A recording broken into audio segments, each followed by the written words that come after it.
Muy buenas noches. La científica y ambientalista, naturalista, doctora Sandra Besugo, acaba de lanzar un libro absolutamente apasionante. Se llama Malpelo bajo el agua y contiene las más espectaculares fotografías de biodiversidad de este santuario de fauna y flora que es Malpelo. La doctora Sandra es posiblemente la científica colombiana que más sabe de tiburones y quien ha dedicado su vida a la biodiversidad marina. Y es nuestra invitada esta noche. Muy buenas noches, Luis. Sí, muchas gracias por aceptar. Bueno, ¿qué es Malpelo? Bueno, Malpelo es una isla oceánica colombiana. Es un área marina protegida del Sistema de Parques Nacionales de Colombia y es un sitio de Patrimonio Mundial de la Humanidad declarado por la UNESCO. ¿A qué distancia está de la costa? Malpelo está a 490 kilómetros al oeste de Buenaventura. Estos son aproximadamente entre 30 y 36 horas de navegación para llegar a Malpelo. ¿Y usted vive la mitad del año allá? Vivo más de la mitad del año entre ir y venir. Paso más o menos unos 8 o 9 meses fuera de Bogotá, trabajando en el mar. Mejor dicho, usted vive en el mar. Vivo en el mar, se puede decir, y todos dependemos del mar. ¿Por qué dice eso? Primero porque la vida nació en el mar. La vida nació en el mar. La tierra antes era agua. ¿O solo agua. Y bueno, y la vida nació en el mar, surgió en el mar. De hecho, en la mitología Kogi hablan del océano y de la vida que tenía el océano. Y esta vida, desde el plancton hasta las ballenas, son especies supremamente importantes para nosotros como seres humanos. El océano, por ejemplo, es el que produce la mitad, si no más, del oxígeno que respiramos.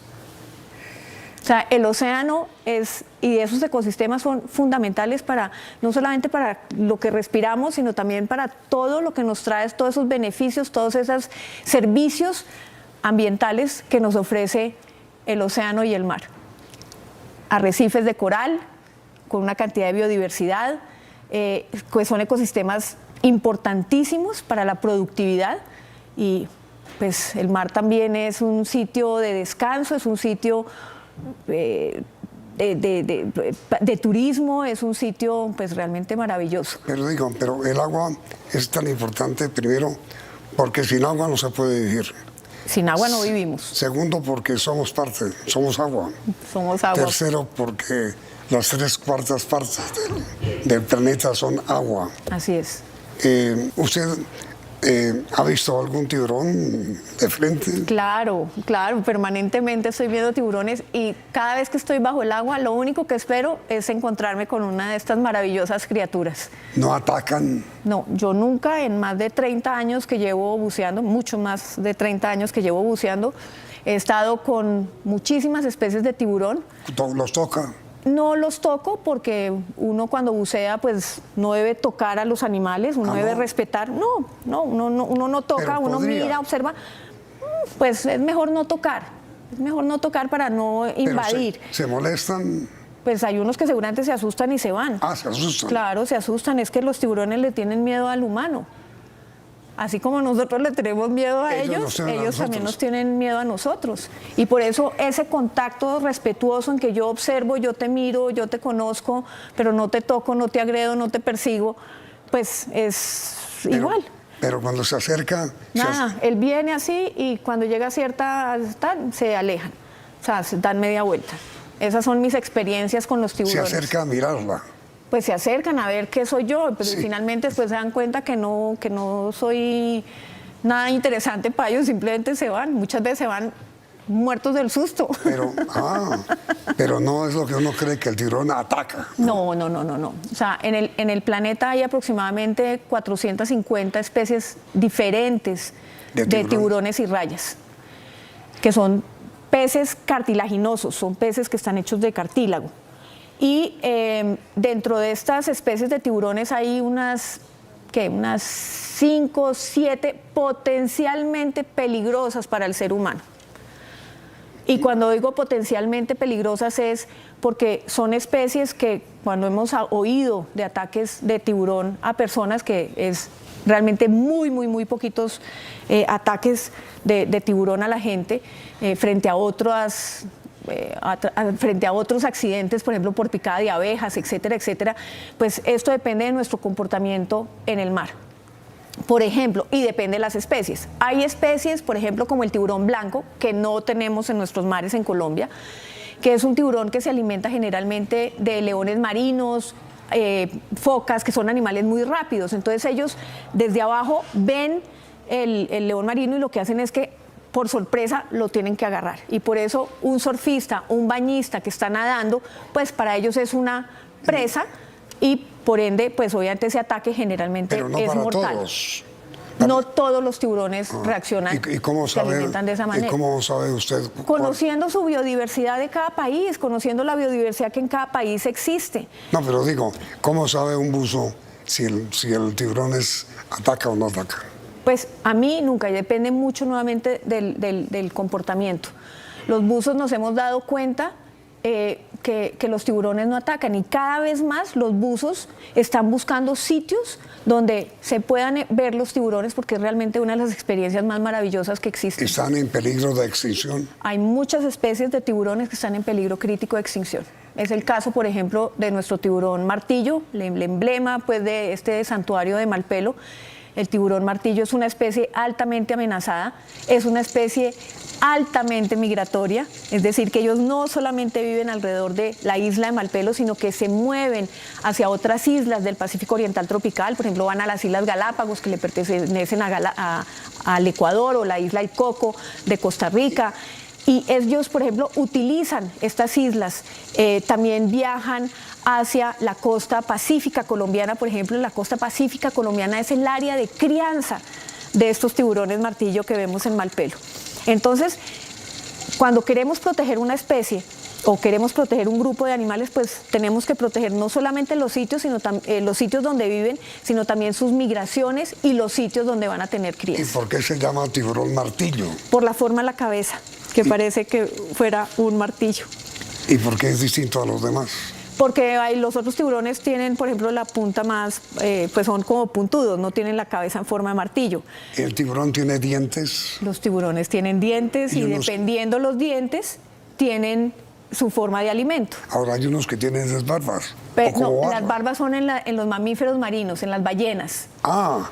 Exacto, es que las ballenas, que es un mamífero marino, dentro de las ballenas tenemos ballenas con dientes, por ejemplo, las orcas, los cachalotes, y tenemos las ballenas con barbas, como por ejemplo la ballena jorobada, que nos visita cada año en la costa del Pacífico colombiano. Y regresando al tema de los tiburones, ¿cómo es la historia de la aleta del tiburón? Bueno, el tema de las aletas del tiburón se convirtió en un problema mundial debido al aumento del consumo de sopa de aleta de tiburón por el mercado asiático. Antes el consumo de la aleta de tiburón se daba en momentos, por ejemplo, de un matrimonio y de muy alto nivel, era muy esporádico y era en un cierto sitio, ¿no? en un cierto gremio, por así decirlo. Ahora esto se expandió y obviamente cada vez más han estado buscando aletas de tiburón alrededor del mundo para poderlas llevar y abastecer este mercado asiático de sopa de aleta de tiburón, que básicamente lo que hace es que le genera a esta sopa una textura gelatinosa, que ya hoy en día esa textura se puede dar de otra manera que no sea matando tiburones, por ejemplo. Entonces, obviamente, los tiburones nadie los quiere, ¿no? Entonces nadie le pone como la atención y el cuidado que merecen estos tiburones, cuando los tiburones pues son unos animales importantísimos en la salud de un océano. Sí. Ahora, ¿qué tan importante es el tiburón en la limpieza del...? Ahí es donde voy. Los tiburones son los grandes reguladores de la salud del océano. ¿A qué voy yo? Ellos son los que se alimentan de los enfermos ¿Cómo así? Ellos se alimentan de los peces de otras especies que están enfermas y por ende evitan que hayan epidemias. Y esa es la limpieza del mar. Y ellos son entonces unos grandes reguladores de la salud del océano. Donde hay tiburones, quiere decir que el ecosistema está en buen estado. Quiere decir que desde el plancton, que es lo más pequeño, que es la base de la cadena alimenticia, hasta tiburones y grandes mamíferos, quiere decir que ese ecosistema está en buen estado de salud. ¿Cómo sabe un buzo como usted cuando el tiburón es del 7% que es peligroso? Pues son especies que ya sabemos cuáles son las potencialmente peligrosas. Aquí en Colombia no. En Colombia podemos tener el tiburón tigre, es un tiburón bastante oportunista, que de hecho se alimenta de aves, le han encontrado muchísimas cosas en el estómago, pero nuevamente, yo he estado con tiburones tigre y básicamente pues nunca me han hecho nada, nunca nos han hecho nada a nosotros. Depende mucho nuevamente de muchos factores. Por ejemplo, recientemente, el año pasado, el caso de este señor en San Andrés.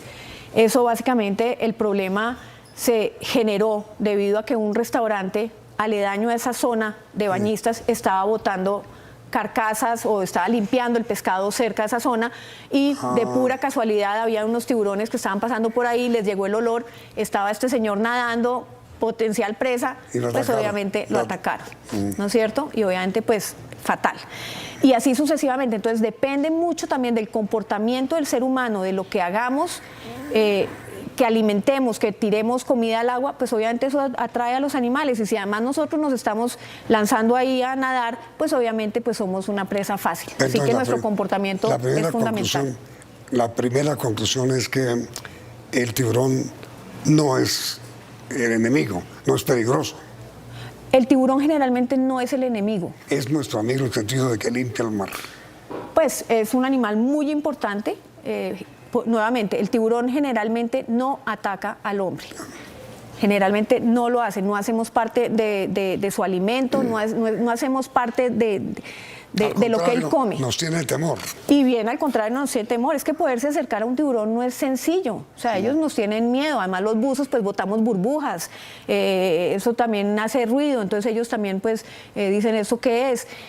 Hay gente, por ejemplo, pues también lo hacemos nosotros, que mira, vemos tiburones o buscamos especies simplemente con careta y aletas.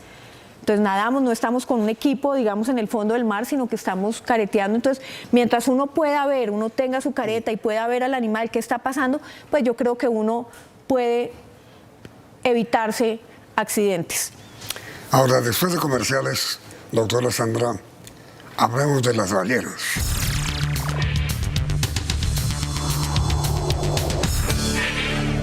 La ballena, el tiburón. Yo entiendo, doctora Sandra, que hay un tiburón que se llama tiburón ballena. ¿Sí? Sí, ¿Eso qué? hay un tiburón que se llama tiburón ballena. Sí. Es un tiburón, lo que pasa es que su tamaño es tan grande que se le dice tiburón ballena, pero es un tiburón, es un pez, no es un mamífero marino. Sí, de hecho es el pez más grande que existe en el océano. Es un tiburón que puede llegar a medir hasta 15 metros de largo.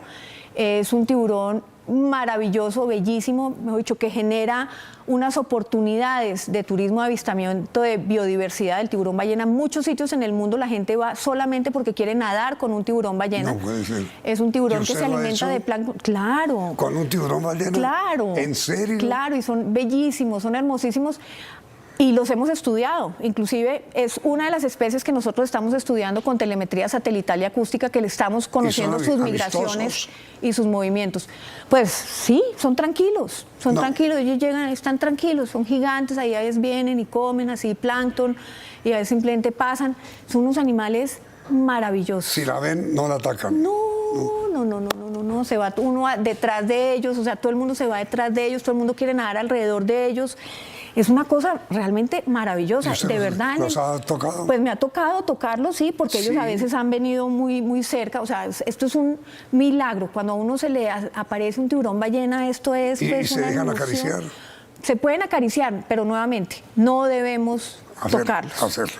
Pero de que se puede, pero se puede. ¿Pero usted lo ha hecho? Sí, sí. ¿Y cómo es la piel? Es como una lija.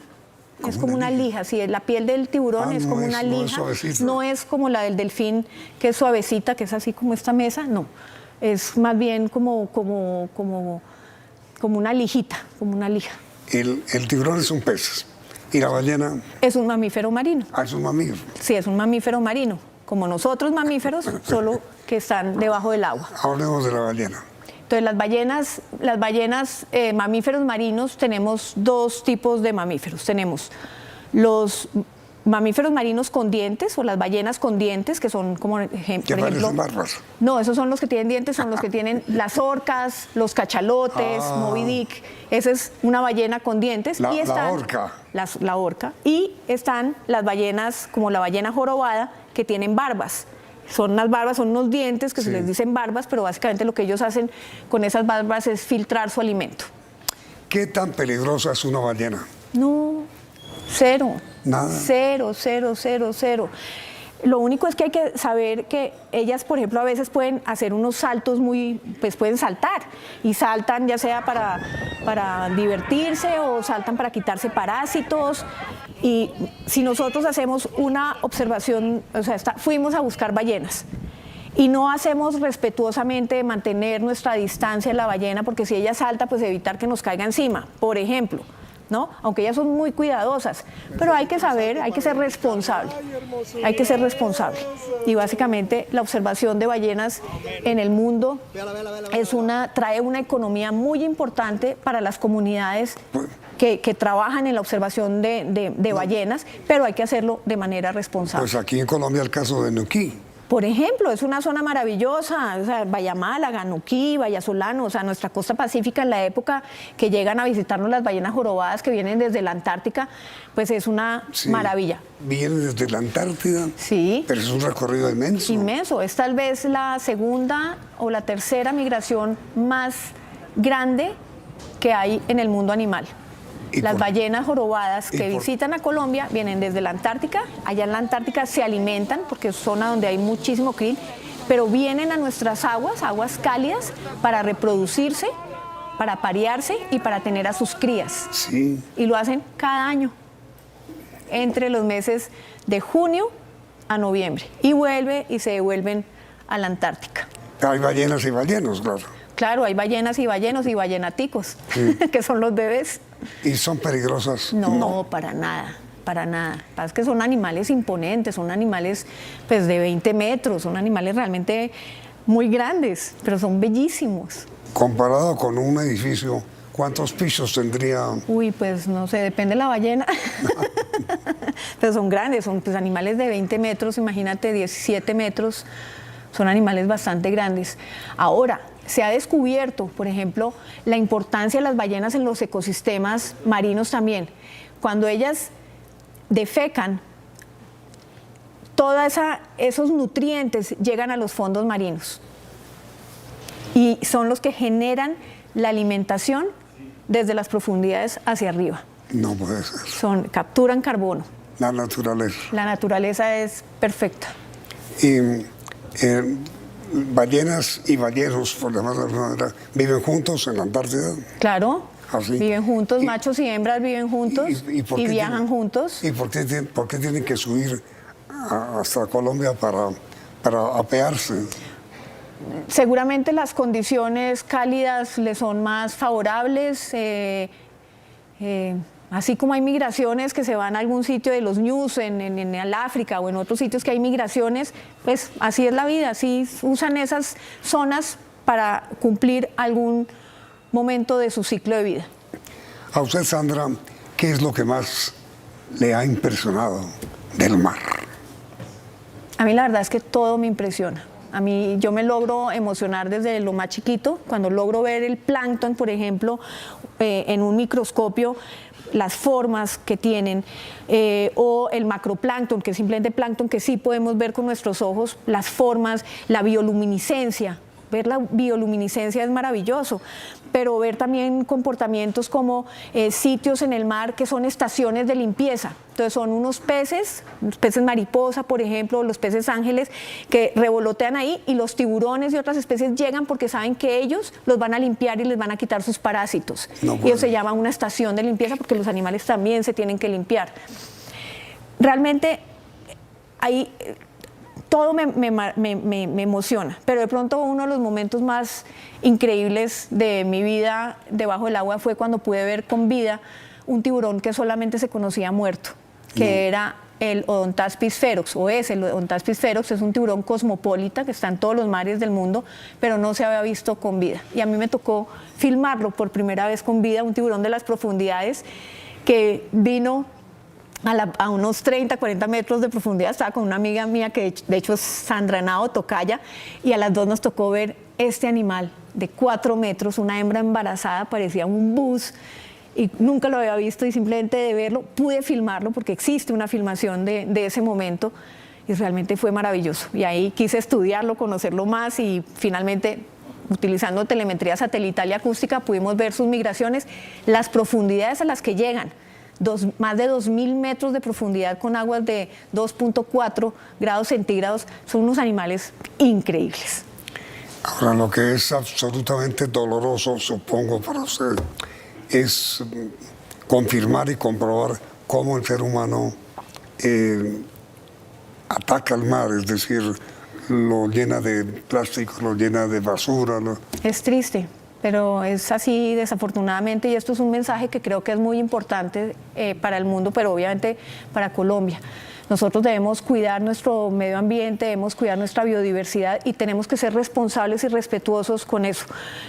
No solamente con la sobrepesca y con artes de pesca que sean destructivas, sino también con la contaminación. Y nosotros, como seres humanos, que no estamos botando la basura como lo deberíamos hacer. Nosotros estamos, en vez de usar las canecas, de reciclar, estamos botando muchas veces. En las mismas comunidades se bota todo al río, al piso, y básicamente estamos viendo playas contaminadas por plástico. Sí, eso es un desastre. Y eso es un desastre. Y no solamente playas, sino en cualquier sitio en Colombia. Colombia quiere ser, es y puede ser una potencia en turismo, de biodiversidad, de naturaleza, pero necesitamos mantener nuestra Colombia limpia. A propósito de las ballenas, ¿qué es el agua que botan? Es el chorro de la respiración.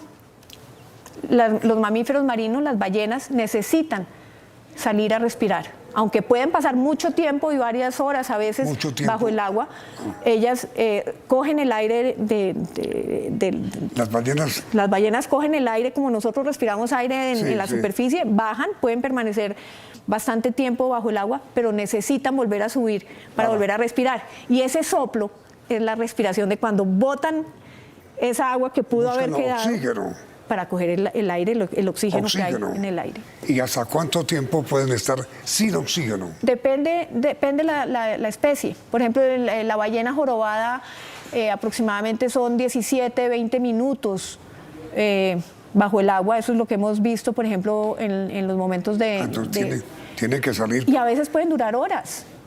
Entonces simplemente es ese último, como entra agua en sus fosas nasales, por así decirlo, que son arriba los orificios nasales, pues cuando ellas suben, esa exhalación es su respiración. Es su respiración.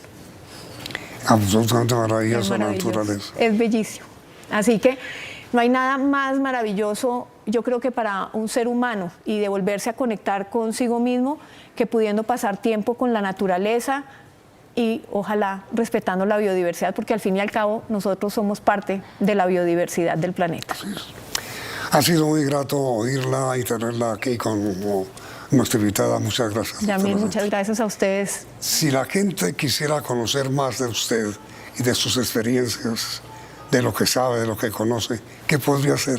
Pues yo tengo una fundación sin ánimo de lucro que se llama la Fundación Malpelo y otros ecosistemas marinos. Ahí nosotros trabajamos apoyando al gobierno, obviamente en Malpelo, que es un área protegida, pero también trabajamos en otros sitios, por ejemplo a lo largo de la costa, trabajamos en temas de investigación, de monitoreo, de educación ambiental.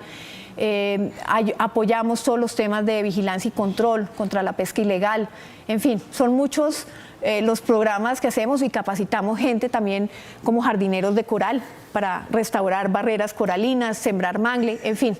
¿Y cuál es su correo para la gente que desee Mi compartir? correo info@fundacionmalpelo.org. Ahí lo tienen.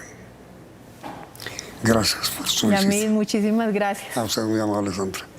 Y a ustedes, televidentes, gracias por la sintonía y los invito a que continúen aquí en Noticentro CR.